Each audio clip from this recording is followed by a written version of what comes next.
कई दिनों से मूसलाधार बारिश हो रही थी। जमीन डूब चुकी थी और अब पानी पेड़ों के घोंसलों तक पहुंचने लगा था। अरे भाई मिट्ठू, ऊपर देखो, पानी तो हमारे घोंसलों को छूने वाला है। अब हमारे अंडे और बच्चे कैसे बचेंगे? ओह, तुम ठीक कह रहे हो कालू। मेरी तोती तो बच्चों को लेकर सुबह से रो रही है। पेड़ की टहनियाँ भी कमजोर हो रही हैं।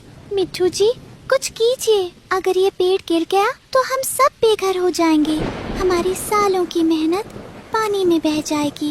मैंने तो तिनका जोड़कर इतना सुंदर घोंसला बनाया था, पर इस तेज धार के आगे तो सब बिखर रहा है। कोई हमारी मदद करो।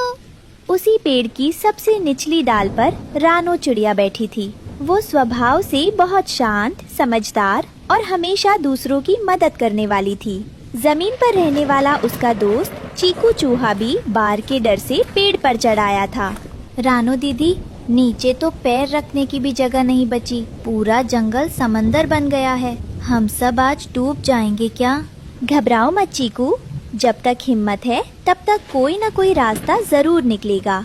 तुम सब यही रुको, मैं ऊपर जाकर देखती हूँ कि बारिश का जोर कहाँ कम है। रानो चिड़िया ने अपने छोटे छोटे पंख फैलाए और तेज बारिश के बीच ऊपर की ओर उड़ने लगी।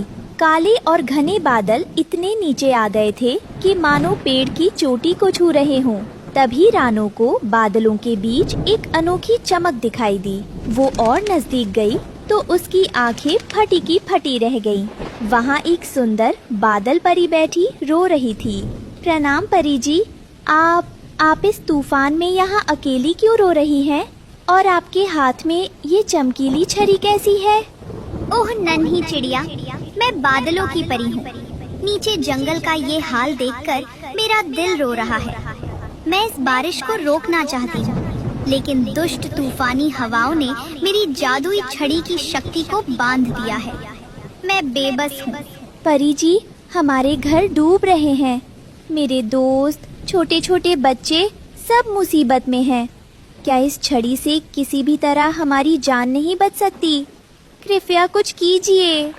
सुनो रानो, तुम्हारी निस्वार्थ भावना देखकर मैं तुम्हें ये जादुई छड़ी सौंपती हूँ। इसकी मदद से तुम इन नीचे झुकते बादलों को छू सकती हो। ये बादल आम बादल नहीं हैं, ये जादुई हैं। इनसे तुम जो चाहो बना सकती हो। जादुई बादल? क्या मैं इनसे अपने दोस्तों के लिए नया घर बना सकती हूँ? हाँ, जब तुम इस छड़ी से बादलों को छुओगी तो वे रुई की तरह नर्म और वाटरप्रूफ हो जाएंगे। जाओ रानो, अपने जंगल को बचाओ। रानो छड़ी लेकर तुरंत नीचे आई। उसने सूखी लकड़ियाँ इकट्ठा करने के बजाय सीधे बादलों की तरफ उड़ान भरी। उसने अपनी जादुई छड़ी से एक बड़े काले बादल को छुआ। अरे वाह, मुझे किसने छुआ? मुझे तो बहुत गुदगुदी हो रही है। नन्ही चिड़िया, तुम्हें मुझसे क्या चाहिए? बादल भैया, मुझे आपके शरीर का एक छोटा सा टुकड़ा चाहिए। मुझे अपने दोस्तों को डूबने से बचाना है। तुम्हारी सोच बहुत सुंदर है रानो। ये लो, मेरा सबसे नर्म और मजबूत हिस्सा ले जाओ। रानो ने छड़ी घुमाई और बादल का एक बड़ा सा टुकड़ा टूटकर उसके हाथ में आ गया।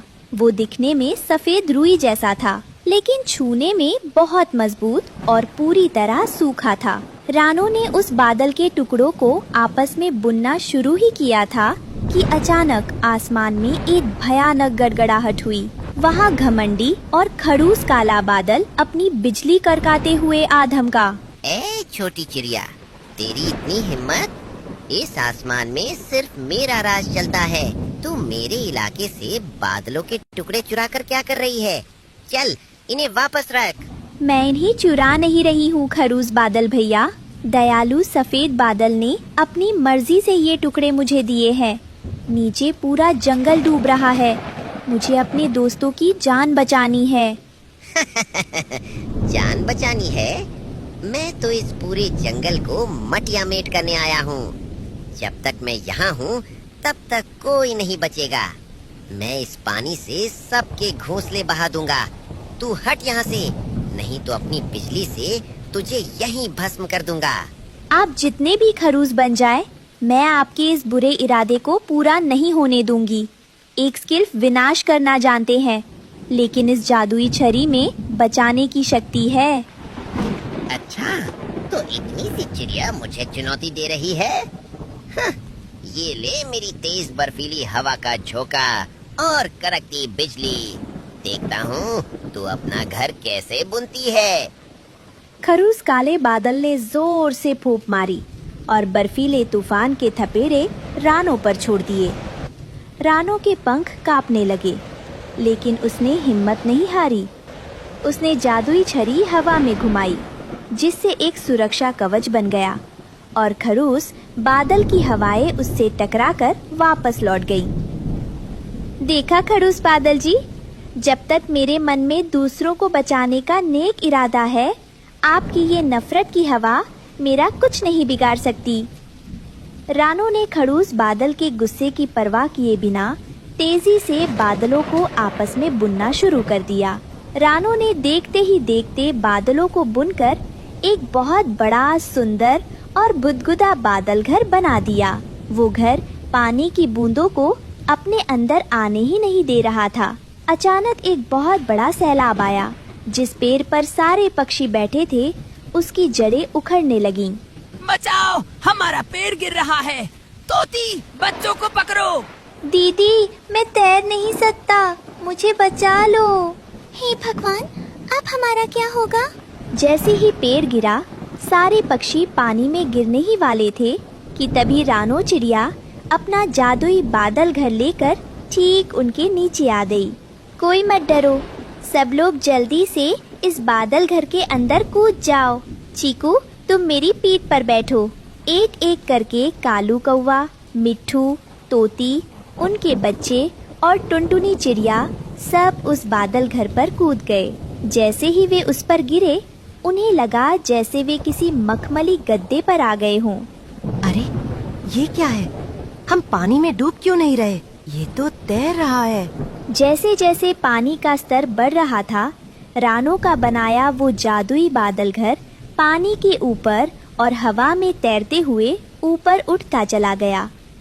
पानी की एक बूंद भी उसके अंदर नहीं आ पा रही थी। अब सब सुरक्षित थे। बाहर तूफान गरज रहा था, लेकिन बादल घर के अंदर सब गर्म और सुरक्षित थे। रानो, मुझे माफ कर देना। मैंने तुम्हारे अनोखे विचार का मजाक उड़ाया था। अगर आज तुमने अपनी सूझबूझ से ये तैरता घर ना बनाया होता, तो हम सब बह जाते। हाँ रानो, मुझे भी माफ कर दो। मैं खुद को बहुत चालाक समझता था, पर असली समझदारी और बड़प्पन तो तुम्हारे पास है। तुमने हमारे बुरे बर्ताव के बाद भी हमारी जान बचाई। दोस्तों, माफी मत मांगिए। मुसीबत के समय अगर हम एक दूसरे के काम नहीं आएंगे, तो हमारी दोस्ती का क्या फायदा। और याद रखिए, जब पुराने रास्ते बंद हो जाएं, तो डरने के बजाय लीक से हटकर कुछ नया सोचना चाहिए। वाह रानो दीदी, आपका ये बादल घर तो किसी जन्नत से कम नहीं है। अब तो मुझे इस बाढ़ से भी डर नहीं लग रहा। सारे पक्षी रानो की दयालुता और उसकी रचनात्मक सोच की तारीफ करने लगे। उस दिन सबने सीखा कि कठिन समय में हिम्मत न हारना और दूसरों की भलाई के लिए सोचना ही सबसे बड़ी ताकत है। बादलों के उस तैरते घर में अब पूरा पक्षी परिवार सुरक्षित था और नीचे बहता पानी भी उनका कुछ नहीं बिगाड़ पा रहा था।